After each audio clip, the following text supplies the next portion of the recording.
Le 8e jour du procès fédéral de Sean Diddy Combs a révélé l'un des témoignages les plus accablants depuis l'ouverture de l'affaire. Cette fois, c'est un homme de l'ombre qui a pris la parole. Un ancien collaborateur, quelqu'un qui a vu, entendu et obéi. Son nom, George Kaplan, ex-assistant exécutif de Diddy. Dès le départ, l'ambiance était tendue dans la salle d'audience. Avant même que les jurés ne reviennent de la pause déjeuner, Kaplan avait invoqué son droit au silence.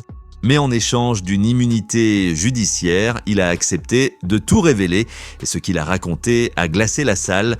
Kaplan a travaillé au sein de l'empire de Diddy entre décembre 2013 et décembre 2015.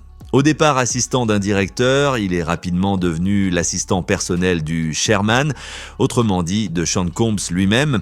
Il vivait presque dans l'ombre du magnate, des journées de travail allant jusqu'à 100 heures, souvent jusqu'à l'aube, des trajets constants et surtout des missions troublantes.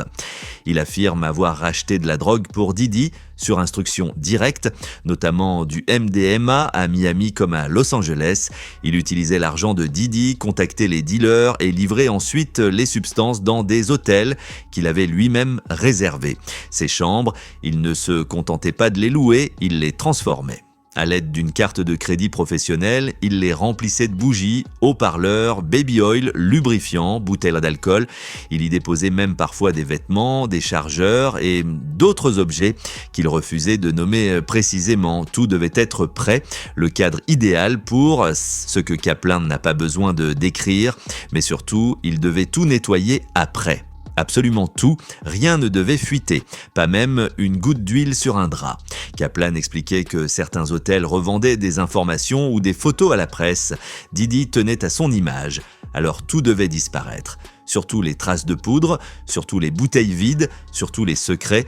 Et ce n'était pas tout. L'ancien assistant décrit un climat de menace constante. Un jour, il a eu la mauvaise idée de mélanger 2 bouteilles d'eau alcaline pour n'en faire qu'une. Diddy l'a menacé, juste pour de l'eau. Ce genre d'humiliation était monnaie courante, mais Kaplan restait. Il avait peur, il voulait bien faire. En parallèle, le procès a révélé ce que les autorités fédérales ont découvert lors du raid spectaculaire de mars 2024 dans la demeure de Diddy à Miami, et là encore, les preuves parlent d'elles-mêmes. Un agent spécial du Homeland Security, Jared Gannon, a présenté une longue liste d'objets saisis.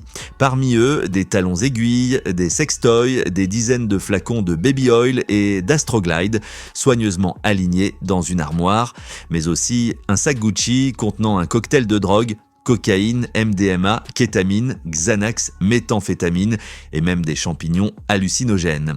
Dans ce même sac, un billet de $100 roulé couvert de résidus de poudre, 3 téléphones cachés dans des bottes Balenciaga et même un flacon de collyre rempli non pas de gouttes pour les yeux, mais de drogue liquide. Chaque élément a été montré au jury, chaque pilule, chaque emballage, chaque arme, car oui, il y avait aussi des armes. 3 fusils AR-15 au numéro de série effacé, un pistolet calibre 0,45 et des munitions. Ces éléments pèsent lourd, très lourd. Ils nourrissent l'accusation de entreprise criminelle, de réseau criminel structuré. Ils montrent que ce n'est pas qu'une histoire ancienne, mais une mécanique bien rodée.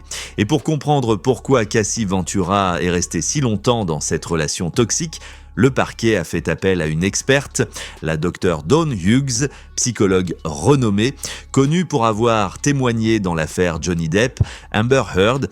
Elle n'a pas examiné Cassie personnellement, mais son témoignage a éclairé le comportement des victimes de violences sexuelles. Elle a expliqué le trauma bond, ce lien d'attachement toxique qui se crée entre la victime et l'agresseur.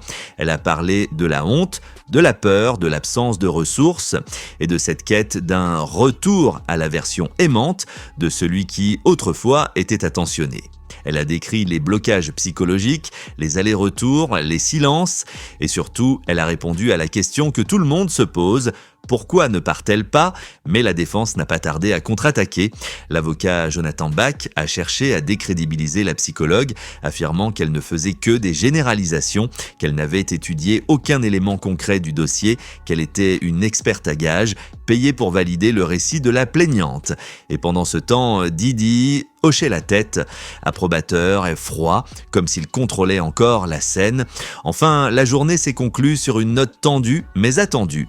L'annonce du témoignage imminent de Kid Cudi, le rappeur ex-compagnon de Cassie Ventura, dont la voiture aurait été volontairement incendiée après des menaces de Didi. Un élément potentiellement explosif, car il pourrait être utilisé pour étayer la charge de racket par intimidation et violence. Merci d'avoir regardé la vidéo jusqu'au bout. Surtout, n'oubliez pas de la liker et de partager autour de vous pour nous encourager. À la prochaine!